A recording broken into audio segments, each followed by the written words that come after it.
Hey, this is Ryan Holiday. Obviously, one of the perks of my life is that I get to have conversations with the great Robert Greene. I think one of the best living writers on the planet, author of, as you can see here, Mastery, The Laws of Human Nature, The 48 Laws of Power, The 33 Strategies of War, 50th Law, and The Art of Seduction. You know, we have these phone conversations every couple weeks, and so what he and I thought we would do is we said, why are we just doing this privately? What if we just got on Zoom and recorded it and people could listen? Because maybe some of the things that we're going through, that we're thinking about, some of the stuff that's influencing his writing could be beneficial to everyone. We talk about the rampant irrationality of our time. We talk about political polarization. We talk about falling for scams and cons, which I think is its own pandemic these days. We talk about conspiracy theories. I love talking to Robert. I feel like, I've been having these conversations with him since I was 18 or 19 years old, and it has transformed how I see the world. It's helped make me into the writer that I've been lucky enough to become. So I'm so excited to share this with you. Here is my interview with the great Robert Greene. There's this line from Churchill that I like where he talks about, as World War II is breaking out, he says, it felt good today to put 1,000 years between me and the 20th century, meaning he was reading and writing about history as a way of calming himself down and getting perspective. And I feel like your books are a great opportunity for people to understand the present by looking at the past. Yeah, I agree with that. And I agree with the fact that it's kind of calming. It gives you perspective. It makes you realize that the bad days will end, that we're in a particular cycle of history, and that nothing lasts forever. In my last kind of podcast, I was talking about irrationality, and I brought up the story of Pericles and of the plague that hit Athens, kind of drawing a comparison a little bit with COVID, although obviously I recognize the plague is not the same thing as the coronavirus. But it was sort of as a metaphor for what we're going through and the kind of irrationality that erupted in Athens, kind of triggered by this very powerful plague, to give people a sense of 2,000 years, essentially, of perspective on this, or more than 2,000 years, of how these cycles occur and how outbreaks of irrationality occur even in the richest times in history, which is 5th century BC Athens, the height of what we would call rationality, and that it led to a whole century, the 4th century BC in Athens, of incredible irrationality, of superstitious beliefs. It was also the period of Plato and Aristotle, so it was very contradictory. But these things happen in waves. People go crazy, they go insane collectively. It's not just a pandemic of a virus, it's a pandemic of emotions, of irrationality that people can't handle. So very much I agree with you. History gives you a deep sense of perspective and can help you lift some of the depression that comes from being mired in a moment that seems so chaotic. Well, it's interesting. Yeah, you read your books and it's filled with stories of irrational people and con men, and it's filled with stories from history. And I think maybe we look at those and we go, oh, that was a long time ago. It's different now. And then we're surprised when we see those traits or those tendencies reemerge in our modern world. It's hard for a human being to have perspective, particularly on its own period of time.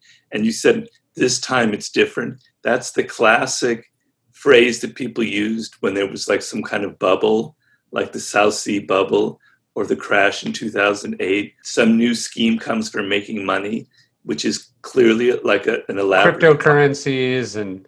Yeah, right. And it's obviously an elaborate type of Ponzi scheme. And everybody kind of points to, well, look at the past. There were all these other kind of, schemes going on, and look how they ended. And they go, no, this time it's different. One thing I talk about in the 48 Laws, I think is very relevant. I talk a lot about how to form a cult, charlatans and con artists. And the thing about a cult is when you're in a cult, you have no idea that you're in it. So you might be in one right now, you, Ryan Holiday, or me, Robert Greene, but I wouldn't realize it, because the nature of a cult is it envelops you in a narrative of this is what the world is. These are our enemies out there. This is our cause. This is what unites us. And it creates this kind of fake and very simple and vague narrative of what the world is like. And when you're in that bubble, you don't realize that you're in it, because by the nature, if you did realize you were in a cult, you wouldn't be in a cult any longer. So that's the kind of danger that people are living in right now. This is a time where con men and charlatans are proliferating. No, and as I said in the book, when you go through a period of transition where great, big, grand belief systems, such as Christianity or organized religion, particularly in the West, or communism or something like that, falls apart, people need to believe in something. It's a deep human need. And when that disappears, we're going to start believing in these little microcosms, these little mushrooms that emerge after the rain, with all these sort of little kind of belief systems that kind of combine technology and religion, etc. I'm not sure I've ever been in a cult, but certainly, and I know you saw some of it, American Apparel, Dov Charney was able to create kind of a cult-like atmosphere inside the company. And one of the things I found to be most strange about it, and I kind of had one foot in, one foot out, especially towards the end, because I always was doing my own things. It would be when there would be obvious flaws or faults. So, you're being criticized, or it's being sued, or there's the front page of the New York Times is arguing this or that. What I noticed is that instead of that waking people up, it drove them deeper into the narrative. And obviously the scientific term for this is cognitive dissonance. I'm curious how you see cognitive dissonance playing out these days. Well, cognitive dissonance is like the golden principle right now. And essentially what it means is you believe in something, you come to believe in something for whatever reason. And when evidence comes in that what you believe in is patently false, it confronts you with a dilemma. Either you were kind of stupid in the beginning to believe in this in the first place.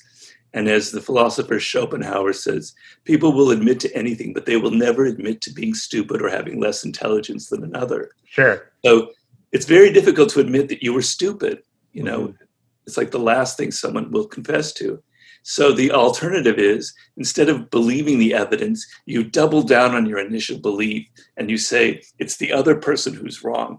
And you see this all the time. Like, there's this scare that Antifa is coming to Idaho and it's coming to your small town. And it's just like Facebook hoax. It's a complete hoax. Somebody was pulling their leg. And so hundreds of people come out with their AK-47s to defend their little town in Idaho against the Antifa that are coming. And of course, they never come. And then they say later on, it's clear that it was a hoax, but they say, no, we scared them from coming because we were there. Or that congressman in Texas, Gomert, he's ranting against masks helping in the coronavirus. And then he catches the coronavirus, the ultimate irony. Right. And then he says it was the masks that caused him to have it. These are cognitive biases that are happening at left, right, and center. And everyone's going to see through this, but if you voted for a president, for instance, or a leader, and it ends up that person is not what you thought he was or she, it's obviously a charlatan, a con artist. That's the ultimate thing. You have to admit that you were conned, and nobody wants to admit that. So you'll double down on your belief that this person is right. Then you'll be even fiercer in your defense against these enemies that he or she is facing. I feel like that's kind of the ultimate message through all your books, whether we're talking about planning strategy and 33 strategies, or whether we're trying to build some power dynamic, or we're trying to achieve mastery in a field. I feel like the thread through all your books is this sort of an unflinching commitment to reality, even when it's inconvenient, even when it means you have to go, oh man, that was so dumb. Why did I do that? Or whether it's taking responsibility for a failure or a mistake. That it seems like, and I think you say, like, we have to take to reality like a spider to its web. Right. I mean, you probably know this. I mean, you have to understand people. It's not like I'm accused, like I'm somehow exempt from human nature. So I understand the process, but I'm actually not as secure and certain of myself as people think I am. Whenever I hold a belief or I'm writing a book, I always start with the premise that I'm probably wrong, that I'm actually quite ignorant, that my idea is pretty stupid. And I look at the evidence on the other side and I examine it and I try and convince myself that my initial idea was right. And if it isn't, then I change it. But it's very painful because you want desperately to hold on to those beliefs that you had initially. So the number one thing about reality is confronting yourself. The fact that you are a limited human being with a limited cognitive abilities, you are emotion-based, and so your relationship to the world is usually through thick layers of illusions that come from the media, that come from your childhood, that come from your culture that you live in, and that you have to cut through those layers, but you have to confront yourself and see yourself as the source of them. I mean, have you ever realized that you made a terrible mistake about something and had to reassess you, Ryan Holiday, and your own intelligence? Isn't it quite painful? Yeah, that's like we'll do just about anything to avoid having to do that. Right. So, I mean, the thing you want to do in life, I'm a great believer in looking at the evidence and looking at facts and things that are happening, information, historical context, etc. And it's the evidence and the facts. That's how I write my books. It's probably how you write your books. It's the evidence and the facts that tell me what reality is. I don't begin with my own preconceptions. I let the stories tell me what's going on. And don't you think from an individual in terms of like who you're married to, who your friends are, and then from a leadership perspective, who is on your board of advisors, who works for you, how information bubbles up through the hierarchy? I think the other thing, if our mind is inherently sort of not our friend in that respect and tries to deceive itself, it seems like we have to build systems and relationships that counterbalance those forces so we have access to reality through somebody else's perspective. They can be like, Robert, you're being an idiot. What are you doing? Well, that's why you read books. I mean, it's great if you could have intelligent people around you to have discussions and tell you, Ryan, that idea is shit. You're Right. stupid. But first of all, people will never do that because everyone is so political. Everyone is so sycophantic. They'll say, Ryan, I love your idea. Your book is fantastic. It's very hard to get objective criticism. Sure. When you read Nietzsche, when you read Marcus Aurelius, when you read Thucydides or any of these writers, you're getting a perspective on reality that has nothing to do with you personally, Sure. right? They don't know you. So you don't have to get upset if they're bringing up facts and ideas that kind of challenge you. It's kind of an exciting process. And I often love the fact of reading great books from hundreds of years ago that literally challenge how I think. You know, I'm reading now from my new book, Things of Descartes, who's somebody I don't like. His philosophy is very strange to me, but I'm forcing myself to read it. I'm entering his world, and it's really having a profound effect on me. So entering someone's different reality, that's what books do to you. They enrich you, and they show you that your own look on the world is limited. You can look through it through the lens of another culture, another gender, another period in time. And if you're not reading books, then you're going to probably be in those layers of illusion are going to be so damn thick, you're never even going to realize it.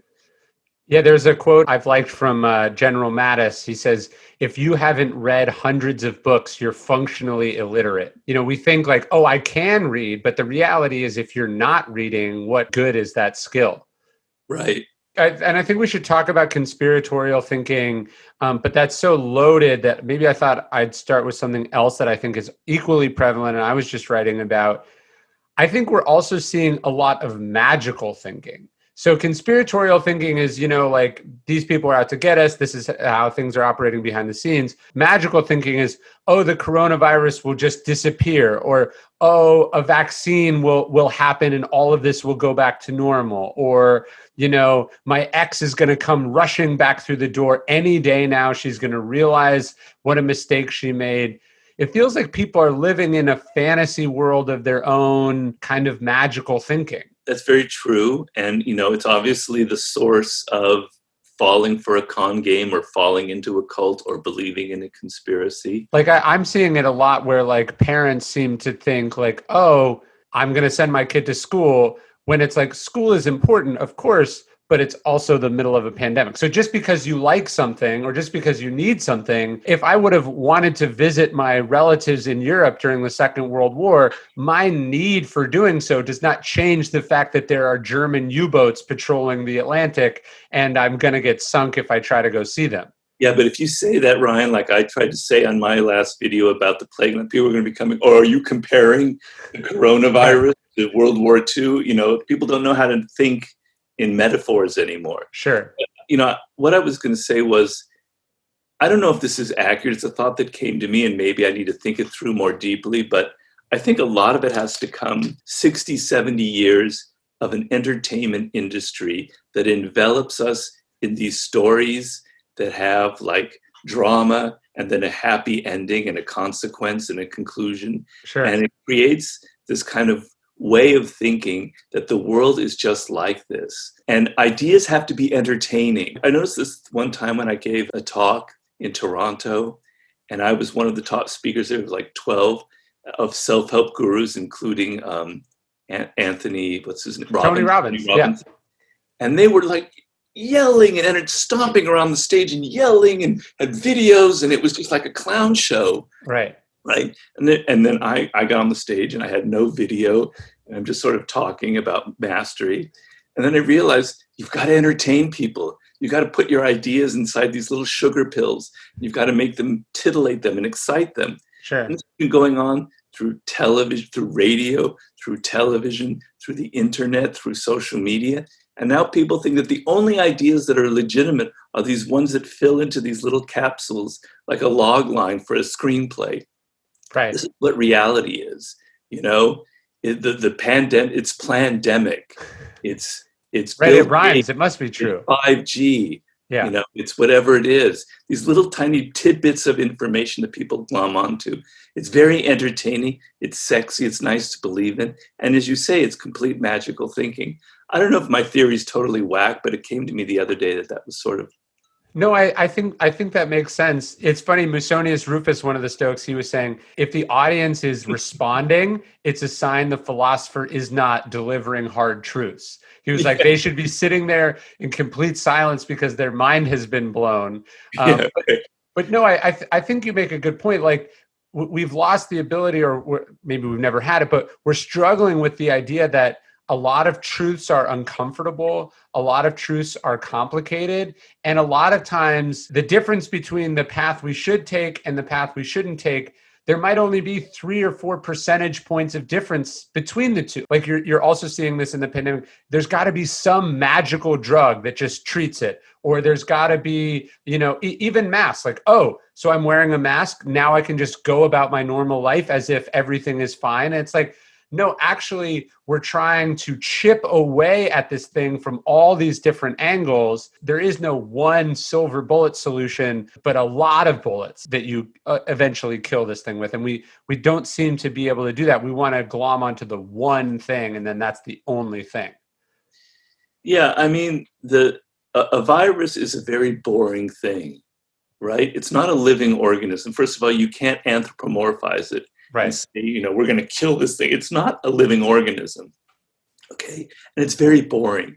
It simply lives by this rigorous math, right? If it, they have the number 1.1.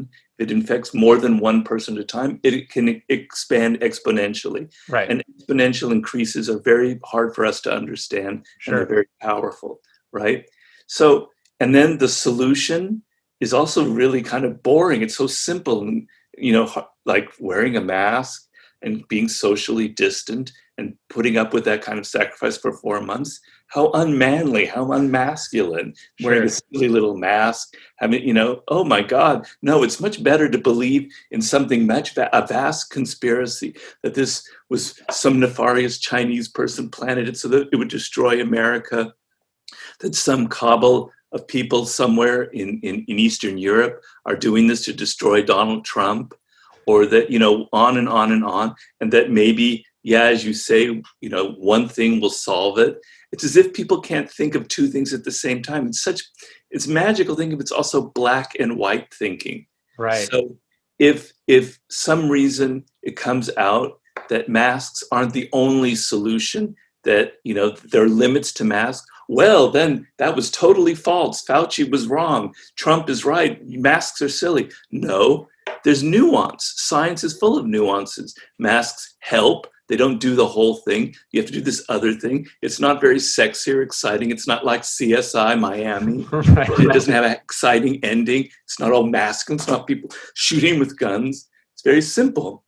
People don't want to believe in something so simple and boring as that, I think this goes to the point of your book Mastery too, which is like people want to think that to become great at something, it's 100% genetics, or they want to think it's 100% hard work, or they want to think that it's, it's 10,000 hours. So if I put in 10,000 hours, I automatically become this, and the reality is it's complicated that I think a lot of these things are art more than they are a science. What I like about your book is you're like, no, it's really, really hard. But if you follow these basic principles more often than not, you will get close to where you want to end up. And I think that's also with the 48 laws of power. I hear people do this all the time. They go, but some of the laws contradict each other. So therefore the whole book must be false. Yes, life is complicated. Sometimes you have to do this and sometimes you have to do that. How is that hard for you to understand? Well, even taking it a step further, I said in the intro, and I used the last law to say I am contradicting myself. Be formless. Right. Don't listen to a writer. Think sometimes that maybe he's wrong. And every chapter ends with a reversal, saying that this law sucks, that you have to look at it from the opposite angle. And still people go into that black and white thinking that, he's contradicting himself. But the thing with mastery was, I was actually worried that this book would not sell at all because the message is so kind of not what people want to hear, right? Particularly in an age where you've got your phone in front of you and it has such power and you can do whatever you want to a degree that nobody in history has ever experienced. And so it creates this belief that you can have the same kind of effect with anything in life, that things should become easily, that you should be able to hack your way quickly through, some app that comes that you get or whatever, and get power really quickly and easily. And so I thought, God, I am swimming against the tide because I'm telling you, I'm delivering some bad news. The human brain evolved millions of years ago. And, over the course of let's say hundreds of thousands of years. And in one generation, you're not going to change the human brain because of technology. So you have to understand that our brains are designed to practice things, to learn, to be patient, develop discipline. What a bleak message. Oh, I've got to put in that many hours. Oh, I have to be disciplined. Oh, I have to learn how to fail. Oh my God, I don't want to hear that. But the good news is the book has sold well and it's really resonated with a lot of people. So I think in this culture of so much bullshit, of so many sugar pills, of feeding people so much crap, that I think a lot of people, their human nature revolts against it. Something inside says, I don't want that anymore. I want a dose of reality. I want somebody to splash some cold water on my face. I know you're fascinated with Eastern philosophy. I think Western philosophy tends to be so logical and attempts to be so rational. Do you think there's maybe some additional merit then in the Eastern stuff where it seems like these sort of Zen koans and these riddles and some of these questions they ask, it almost seems like they're embracing the paradoxical nature of reality and the contradictions and the unknowableness of it all? Yeah, very much so. Where I found that the most interesting was when I did my war book and I got into strategy and Asian strategy. And, you would think strategy is a very kind of heavy Western concept. You do this and this results. It's very cause and effect, consequential. Right. Step A will lead to B, would lead to C. And you plan out and you map it, von Clausewitz or whomever. And then you go into Sun Tzu. And it's like, whoa, what is he saying? It's like this reality that we're dealing with is very nuanced. It's very hard to say. It's like an art, as you say. And you take action A, and it won't lead to B. It could lead to C. It could lead to D. So where do you go? And I was confronted with this. I decided I would read a version of The Art of War that went through all of the Chinese characters. I obviously don't read Chinese, but it explained literally what each character meant. So you were reading a much more direct translation. And then it made me realize that this is not how we think, right? Sure. So to give you an example, he talks about potentiality of power. So you want to put, the art of war is to put yourself in a position, this could be in business or any strategy, where you have the potential of great momentum, of great power, right? It's not about A will lead to B. It's about a position And that Right. position can be somewhat nebulous. And what are these positions of power? He compares it to a stringing of a bow. That bow has potential force behind it, or a boulder on top of a mountain. And then he talks about how you can do that in warfare. And I thought, this is a whole other way of thinking. It's much more holistic, it's much more nuanced, it's much more artful, and it's more closer to reality. So to get back to your point, people think of Zen as a kind of religion, and it is theoretically a religion, something that I'm delved into very deeply. But more than anything, Zen is a philosophy of reality. It's trying to connect you to what the world really is like. And it starts from the premise, which Buddhism does, that your mind is inherently living in illusion because you're separating yourself from the world. And the world isn't like that. You actually are a part of the world that you're in. So that way of thinking deeply, deeply excites me because it contains, possibilities of things being the opposite. So something that's so extreme turns into its opposite, which is something very a very powerful part of Chinese philosophy. And in the laws of human nature, I talk about how people who appear to be so one quality are actually disguised in the opposite quality, and they continually turn into each other, the shadow side of human nature.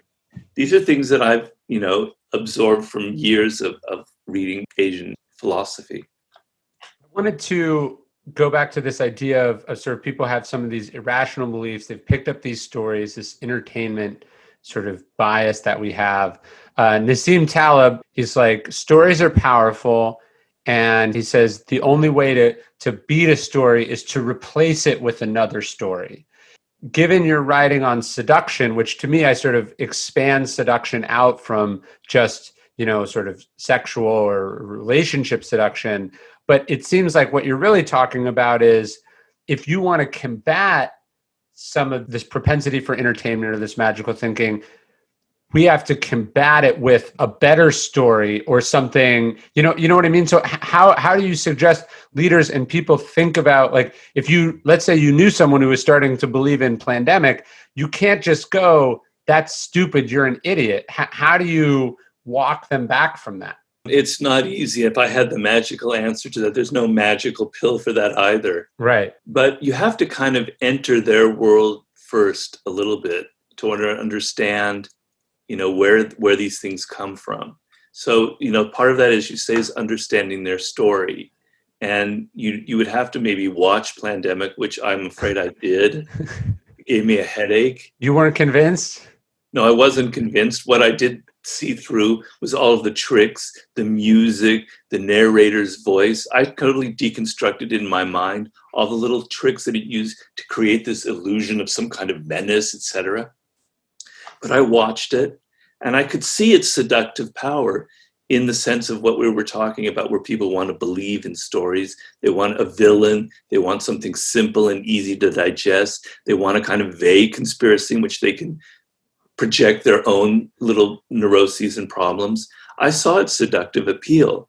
And so maybe in that sense, what you're talking about is I would have to create a kind of counter narrative that also was seductive. But I don't know how you do that. Sometimes people need to be confronted with reality. Sure. But they need to be confronted with reality in a way that doesn't offend them, that doesn't say you're stupid.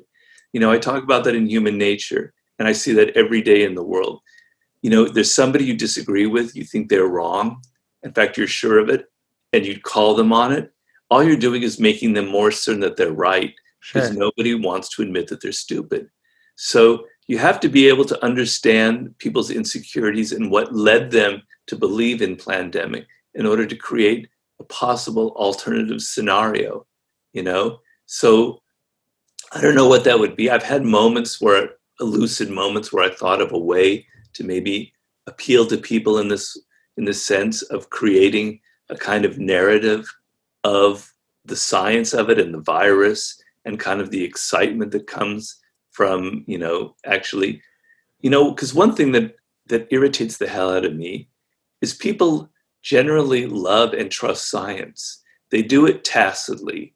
They do it because they drive a car and they assume that the technology is there. Sure. They fly in a plane They go to a doctor when they have a disease, and they tacitly believe that there's an expert and there's science and it will solve problems for them.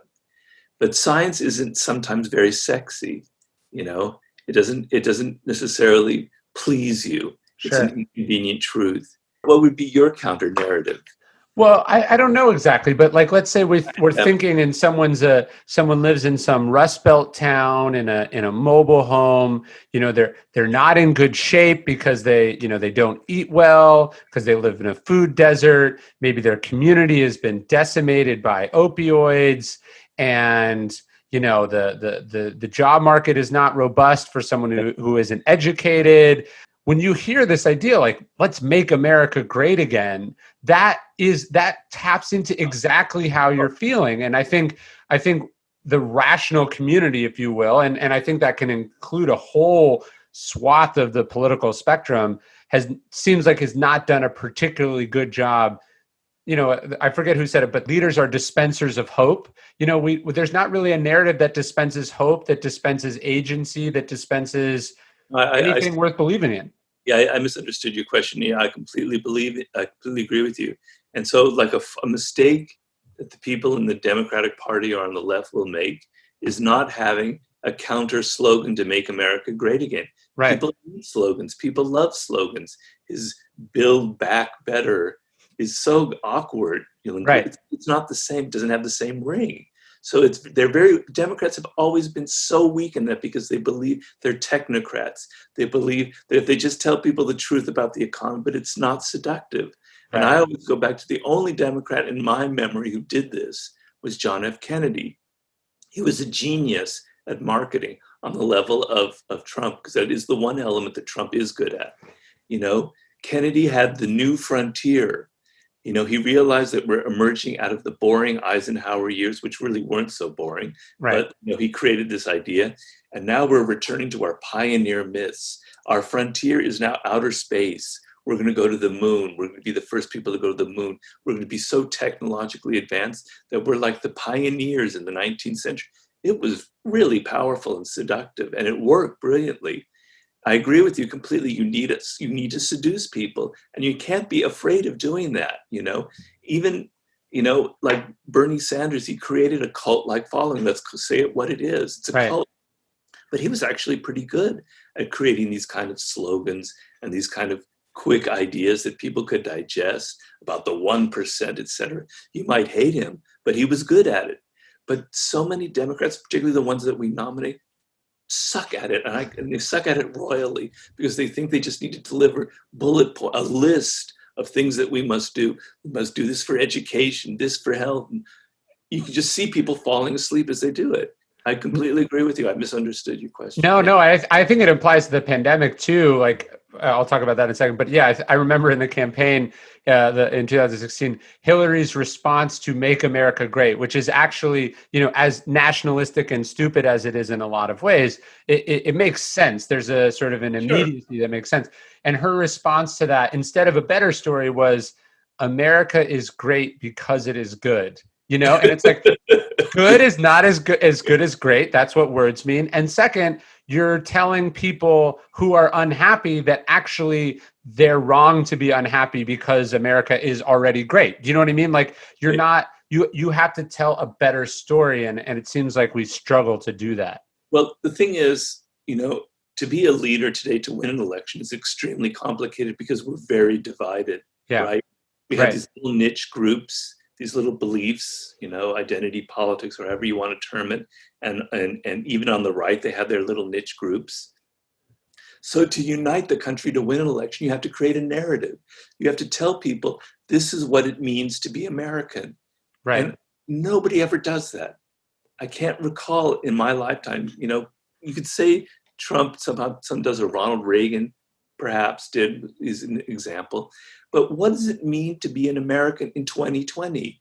It's a very strange time we're going through. We're a very diverse country with all of these, it's not the same in Wisconsin as in California and New York. And we have these different isolated pockets. What will unite us? What will create a grand sense of we are a country? We don't need to hate each other. I can actually appreciate that Trump voter in Michigan. He's an American as I am. He has the same, frustrations with the healthcare system that I do. What unites us? How do you create a narrative that makes people emotional, that makes people actually want to think that this is what the future of America? Damn it, if I could just get inside of a politician's head to create that narrative. That's like the one thing that's so missing, and there's so much potential power behind that. Well, And no, it's a I was scary power. It's not like a Nazi type power. but it is very volatile power. Like, I mean, we're recording this the day after the 19th anniversary of 9/11, and Yeah. to think, there was all that energy, those planes crash into those towers, and government, the United States government, has an opportunity. What story are we going to tell ourselves about this event, and then how are we going to direct that energy? The war on terror is a story. It's just probably the wrong story, and we ended up telling a story that cost America trillions of dollars, thousands of lives, and almost certainly made us less safe than we were before. And why is China ascendant and America somewhat stagnant? It's China didn't spend several trillions of dollars for very little gain in the Middle East over the last 20 years. Yeah, I mean, the narrative that you create has to be reality based to some extent, and it has to be pro-social, So the reality, the narrative of this is our enemy, we must destroy them, the war on terror, was kind of the false way of uniting people. So I agree with you. There is a kind of cult-like Nazi way of uniting people behind a cause that is very evil, that can take the energy in a crowd and can make it very, very dangerous. So yeah, I agree with you. But, if I'm thinking about a narrative nowadays that unite people, it's, look, we're the most powerful country. Well, we used to be. I don't know how long, much longer we can say that. But in quotes, we're the most technologically powerful country in the world. Look what we've done. Look at the science. Look what we've created. Look at our business. Look at our culture, etc. And why can't we see this? This is our new forefront, the new frontier to bring back to Kennedy. We're going to solve all the incredible problems in the world through being a magnet for the greatest thinkers in the world. We're going to solve global warming, and we're going to make it economically profitable. You can make that narrative pro-social. It doesn't have to be evil and cult-like. And I think Kennedy's was like that, or even Reagan's to some extent, No, I totally agree. When you see all this happening, and it's aggravating and it's frustrating and it's disappointing, how does one prevent themselves from giving in to despair? I mean, that's something I think about. Like, how do you not just go, this is crazy, I'm going to be like Montaigne, and I'm just going to retire to my tower and read my books for the rest of my life? Well, that is kind of what I'm doing. I'm kind of being like Montaigne. I am kind of retired to my tower and working on my next book.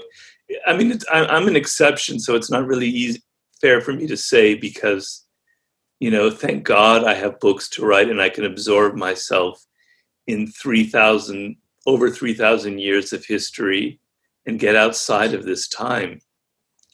But, some perspective will help. I had a chapter in my Laws of Human Nature about the generation phenomenon. There's a great book called Generations by these two writers that came out in the 90s that show these incredible patterns through history that happen in sequences of 4. And so there's a kind of a crisis generation, which I believe is what is millennials, people who lived through this crash of '08, and now this. And then there's the revolutionary generation, where something new is created, where people are so tired of what's going on in the world, particularly young people, because it's only young people that ever really create change, and change is very necessary in this world. And so the only hopeful thing is that I think young people are so sick of the narrative they've been fed about the world, particularly from boomers, about this is what America is, this is what prosperity is, this is what our future is, that they're so sick of it, they're so tuned out of it, that if they could ever get the energy together, they could create something very powerful and new.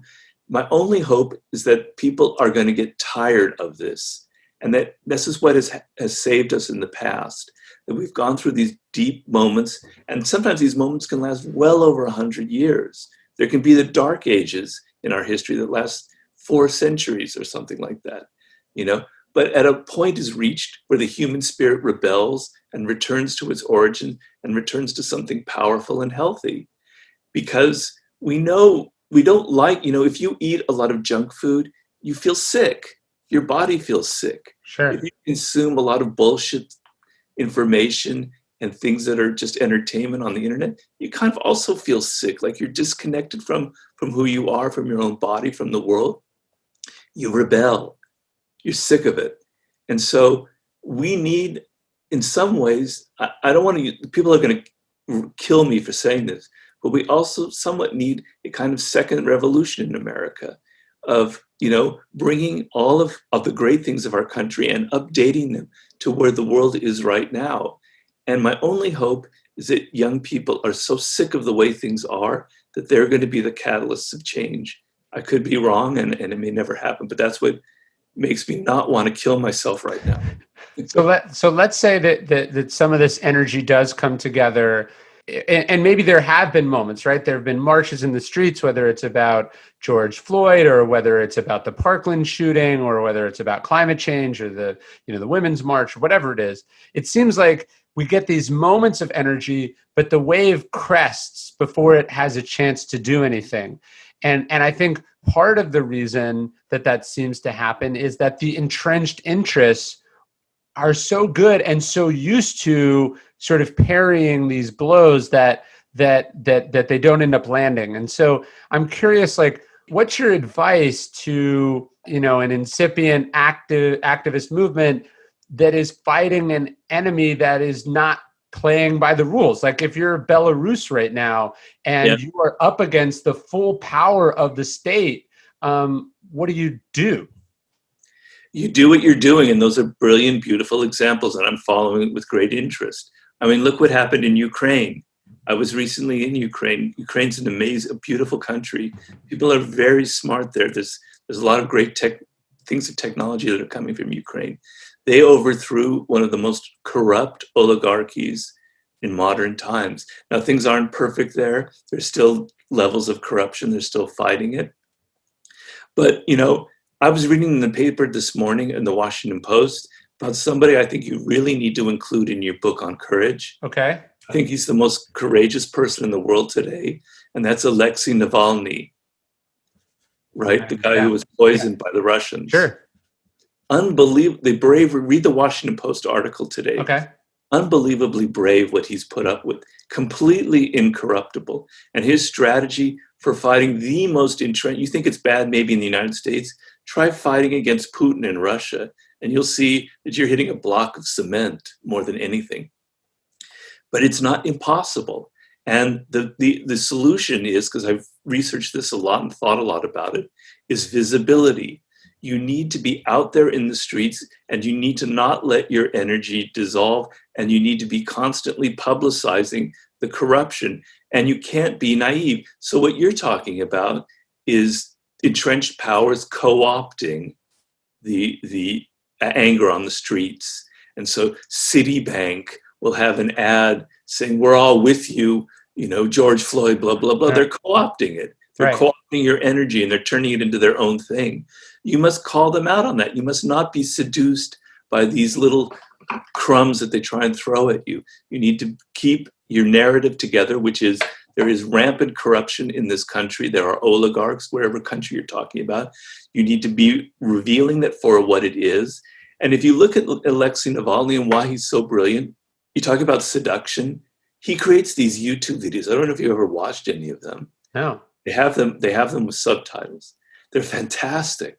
He has managed to create these 20-minute, I don't know how long I don't remember, videos detailing the corruption in Russia. He gets these drones to pass over oligarchs' mansions, and he films their ponds filled with ducks and swans and their tennis courts and their swimming pools, and he puts it together in a really powerful video and says, "Look, Russians, this is what they're stealing. They're stealing your money, and this is how our president, Medvedev, has $1.4 billion put into his estate. While meanwhile, you are starving and you are dying from the pandemic, et cetera, et cetera. They're powerful. So you have to be entertaining and you have to be constantly visible. If you're marching in the streets, you can't let the energy dissolve. And you have to create a narrative that's strong, and you can't be naive. You can't let yourself be seduced by these people who are trying to co-opt you. And I've been fascinated about the civil rights movement lately, and reading a lot about it. I think maybe one of the things we get wrong about it too is that, we think it's like, oh, Martin Luther King just took people to the streets. And so we think like, oh, what we need to get change is just to have a lot of protesters or demonstrators. Like when you really think about what like the Montgomery bus boycott was, or some of his garbage boycotts, he wasn't just demonstrating, but he was exerting real pressure that the leaders had to alleviate. And the only way to alleviate it was to get into his demands. And so I think that's one, like, we do this. Remember, after 2016, there was a March for Science in America or something. Like that's not exerting any pressure on anyone. And there's no goals of that move. Do you know what I mean? We just think that organization is key, but there has to be another component. Well, I mean, but Martin Luther King definitely had what I'm talking about. He definitely wanted to keep these things visible constantly in the present. Sure. But what you're saying is true. You have to be strategic. That's the difference. Yes. Right? And Martin Luther King was a brilliant strategist. So he understood that the goal of his campaigns were white liberals sitting in front of their television sets in Janesville, Wisconsin, or in Illinois, right? Mm-hmm. They're going to see images of children 12 years old being beaten by brutal black cops and with their dogs, etc. And they're going to be awakened to the reality of America. And to do that, he had to make things extremely visible. He had to be constantly out on the streets, and he had to even provoke the other side. So one of the things that, we tend to create these saints, and Martin Luther King was not a saint, but he was very human. But he had a decision in one of his rallies whether somebody proposed letting school children, 11, 12 years old, participate in a demonstration, which would probably end up violent. And people said, oh, Martin, you can't do that. That's terrible. That's not ethical. And this very religious man, this preacher, this priest, said, no, that's the right idea. And he did it. And it was very, very powerful. It was one of the key moments in the movement. So yeah, there are times when you can't exert pressure, like you want police departments to change and you're out on the streets. Or let's say the election is, there's fraud and there's like the 2000 movement where the Brooks Brothers revolution occurred and they all, tried to change the results in Florida. You know what I'm referring to? Yeah. Mm-hmm. So the leverage in that particular case is only going to be by demonstration in mass numbers. I mean, where both components are important. So in Belarus, it's the fact that 100,000 people in a small country are in the streets of Minsk, basically running the risk of being beaten or killed. And that is incredibly powerful. It has a snowball effect where everybody wakes up. So visibility and being on the streets is one component that's very important, but you have to also be strategic and do what you're saying. Yeah, no, I think that's right. And that does seem like something people who have kind of turned up their noses at your books right now, especially millennials, I think need to be reading, because when the other side is not playing by the rules, although you do have to maintain the moral high ground, which you talk about. It's like on the one hand, you got to be kind of a Lyndon Johnson. You have to take the moral high ground here, but then in the smoke-filled rooms or in secret, you got to know how to grab somebody by the balls and twist, and I think we're lacking that. Yeah. I mean, I was thinking about it today when I was reading the paper, and I don't remember what the story is, where I'm seeing Republicans can play very dirty. Yeah. They play this kind of asymmetric warfare where they're willing to do anything when it comes to limiting voting rights or working with the post office. They'll do anything to keep on power. And the Democrats, I don't want to get involved in that kind of nasty stuff. It's too dirty. We're pure, blah, blah, blah, blah, blah. Man, I've been hating that for my whole life. It makes me sick. Read about Franklin Delano Roosevelt, one of our greatest presidents and one of our most liberal. That guy, the person who wrote the best biography, called it The Lion and the Fox. He was Machiavelli incarnate. He was incredibly strategic. Nobody played more hardball than Franklin Delano Roosevelt, and he knew how to do it, and he was successful at it. And so, that's what the world is like. And if you're going to organize a movement, you have to realize that your hands are going to have to get a little bit dirty. And if even Martin Luther King was willing to get his hands dirty in a demonstration, and even Gandhi, I talked about in my war book, Gandhi was incredibly strategic. He knew that if he did passive resistance and they were being beaten up by white British people, policemen, those in England would be seeing this and they'd be revolted by it, disgusted by it. He was willing to have that happen. He was very strategic. If Gandhi and Martin Luther King were strategic people who knew how to play tough and hardball, why can't you get off your high horse and be more strategic and be willing to get your fingers a little bit dirty and play a little bit dirty? And you're not going to lose yourself. You're going to win. Well, no, it's like Bill Belichick talks about the Patriot way and no ego and all that. And then, he's also looking for every possible thing he can do up to the line. And sometimes he's willing to see if he can get away with crossing the line. You know what I mean? And that's what it takes to be dominant at that level, I think. Or look at Churchill in World War II. Read the book I recommended to you, The Bodyguard of Lies. Great book. The levels of deception and these things that kind of cross an ethical boundary that you would normally never do in wartime, he was willing to do because the stakes were so high. Well, the stakes are pretty high right now, and sometimes you have to be willing to go a little bit past that boundary. So I thought maybe we'd close with some of the, maybe to bring it full circle. It strikes me that there are some people who are just sort of being manipulated because they're uneducated. They're being manipulated because they don't have the training that we're talking about. They're being manipulated because they're vulnerable, whatever. And then but it also seems like there's a part of this that it's people. There's that quote, you can't con an honest man. It seems like some of the people that are falling for this, they should know better. And in fact, why they don't know better is because they think they're the ones that are getting the better deal out of it. Do you know what I mean? It's like, I think Machiavelli says, he who deceives is most easily deceived. Well, look at Trump and Bob Woodward. Trump is the one who's incredibly deceptive, who likes to, let's just call a spade a spade. He lies a lot. I don't think anybody, even a Trump supporter, would deny that. And here comes Bob Woodward, who kind of says, I'm going to write a book. And Bob Woodward has 18 books behind him revealing what he does. He rips you to pieces. He shows your innards. He makes you look as ugly as you can. Right. And he agrees to it. The deceiver was deceived.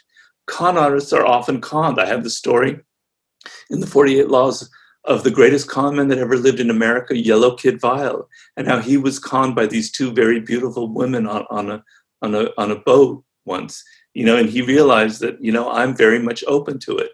The idea is, when we look at the world, we like to think of evil people and victims. It's part of our black and white magical thinking. There are evil people out there, and there are poor oppressed victims. And the thing about the way I try to show in con artists or with cults is I'm fascinated by the psychology of people who fall for it. And it's not so much that they are victims in this particular instance. They want to believe in the con. There's an old Latin expression, I wrote it down here, mundus vult decipex, ergo decipiatur. The world wants to be deceived, therefore deceive them, is the expression. People want to be fed some convenient, beautiful truth. You're going to have easy money.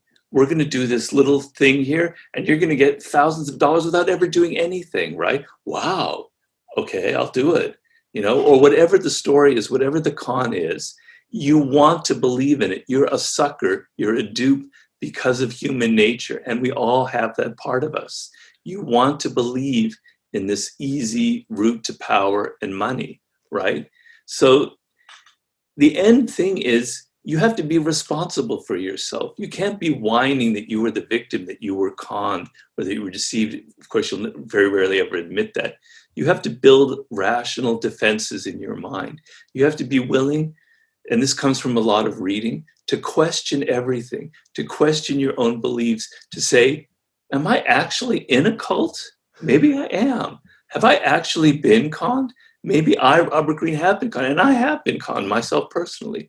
You have to look at yourself. That is the last line of defense for any kind of world we live in with so much deceiving and conning going on. Yeah, I remember you tell a story. I think it's in 48 Laws of Power about this con they do where they approach someone and they say, "Hey, do you want to fix a boxing match with me?" Yeah, yeah. And then you're in the you think you're tricking other people, and then they stage this elaborate ruse where one of the boxers gets killed, and then they flee with the money, but you don't ever tell anyone about it because you would have to admit that Right. you were fixing a boxing match.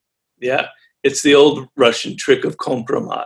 So if you're compromised in the actual con, you're never going to come out and go to the authorities because A, it shows how stupid you were, and B, you're admitting guilt on your own part. So that's one of the oldest cons in the book, yeah. Yeah, no, a compromat is a fascinating and very relevant thing these days. And I think I was reading an interview with an FBI agent, and they were saying, it's not, people think that to be compromised means that you're a traitor, like you're somehow some double agent. And he's saying being compromised just means there's a reason that you can't be fully honest. It's like you have a secret, or you have some shame, or you have something you don't want to admit. And that's what it is. And I think, when people talk about this election interference and all this stuff, like, it's not just politics. I mean, there's college professors who've been taking research money from China. We have, like, this is why I think ethical lines and holding yourself to a high standard is so important. You don't want to be compromised, because once you're compromised, you're not yourself anymore. Well, it's the chapter in 48 Laws of Power about your reputation. Mm-hmm. And there is an element that isn't maybe so ethical in that it's a power thing, but it is ethical in the sense that your reputation is your most important thing that you have. And if you sully it in the least sense, particularly in this era with so much visibility and social media, where one wrong step will resonate, the waves will go in a matter of minutes across social media. You have to be very careful. And you have to see that there are all kinds of compromising factors out there. So yeah, I myself have been in a position where people have been offering me money from somewhat dubious sources. And I say, no way, because I know it'll come out at some point. And people will go, oh, look, Robert Greene, how can we trust his books? He's actually receiving money from this somewhat corrupt group or that somewhat corrupt group. I'm not saying that I'm pure, but I'm very much aware that I myself have been the target of compromised campaigns before. And I take a step back and I go, no, my reputation is the most important thing that I have. Well, no, and that's why, controlling your ego is so important. I not at the same level, but every once in a while, you get a television request to be on RT or something. And on the one hand, you're like, oh, that would be good. And then you're like, I know why this is happening, right? And or we can also corrupt ourselves. Like, how many people get themselves in trouble because 3 years ago they said something dumb on Twitter because they couldn't control their emotions, and now, now they can't be president or whatever it is. We tend to separate ourselves from other people and point fingers. And I know how easy it is to fall for these things. Mm-hmm. I know, like, if you're in a group situation, you're working in an office like we have when we were in American Apparel, and we recently discussed this, the pressures that you're feeling to conform and to maybe do things that you normally wouldn't do because you're being asked to do it. And the group pressure is very powerful. And then you'll let slip some of those ethical principles that you have. I know I've felt that pull myself, and I maybe even at some points have slipped a little bit. I'll admit that. I understand how difficult it can be, but as you say, at some point you look at yourself and you go, this is who I am. This is what I stand for. It's more important than any kind of momentary friction I'm going to get from the boss or from whomever, and I'm not going to go past that particular limit. No, I love it. Anything else we should cover that we haven't covered? I don't know. I don't know. I think we covered the world as it is. How about you? Yeah, I don't know. I think it's so hard to know where we are in the sort of levels of emergency. Do you know what I mean? Like, Is when is this the early sign and there's still something that can be done about it? To take it out of the complicated political context, let's say you're convinced that we're entering an economic bubble. So you could sell right at the beginning of the bubble and be totally safe.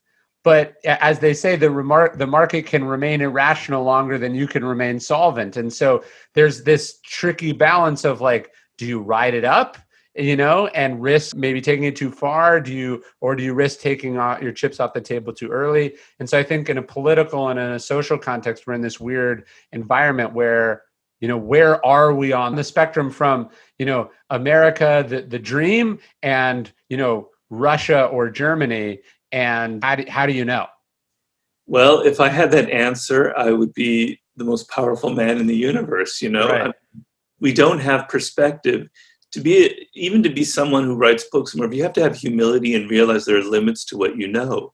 So I read a lot of history and I see a lot of patterns, and a part of me says that things are pretty damn dire, that certain guardrails in our democracy are frittering away.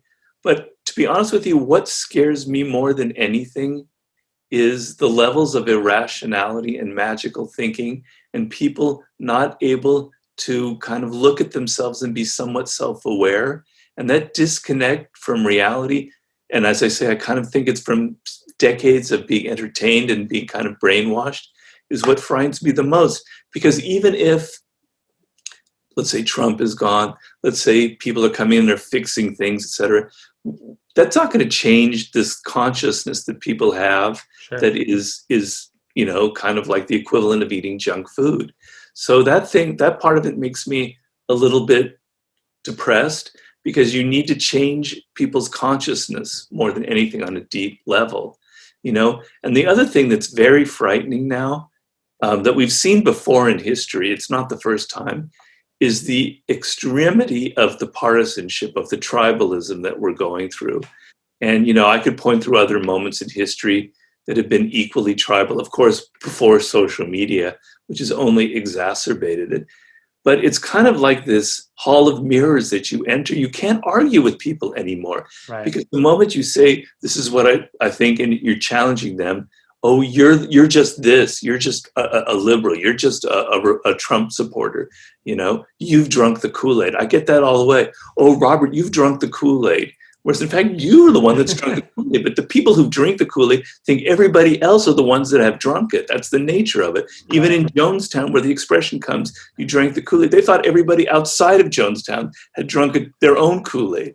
That's the kind of world we live in. It's like Alice in Wonderland, which Jared Kushner was saying, ironically enough, kind of is the book that encapsulates the Trump presidency. But that's kind of the world we're living in. No, gaslighting is the operative term too, not just because of what it means. Like it's rooted in the story of a man who's sort of flicking off the gas lights and slowly tricking, I think, his spouse about it.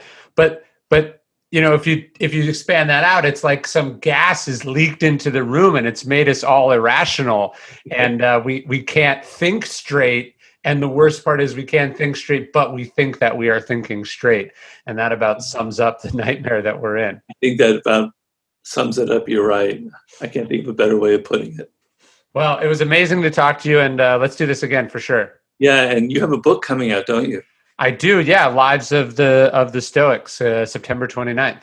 I encourage all of my followers and readers, if you don't, I'm sure all of you read Ronald Holiday, but you really should go out.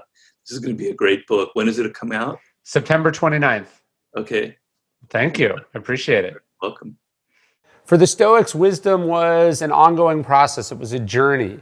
Zeno said that well-being is realized by small steps, but it's no small thing. So how do we do that? Well, I suggest the Daily Stoic email. You can sign up at dailystoic.com/email. One email every single day, totally free. The best wisdom and insights from the Stoics, from Zeno to Marcus Aurelius, Epictetus, and Seneca. Sign up, start your journey. Let me know what you think.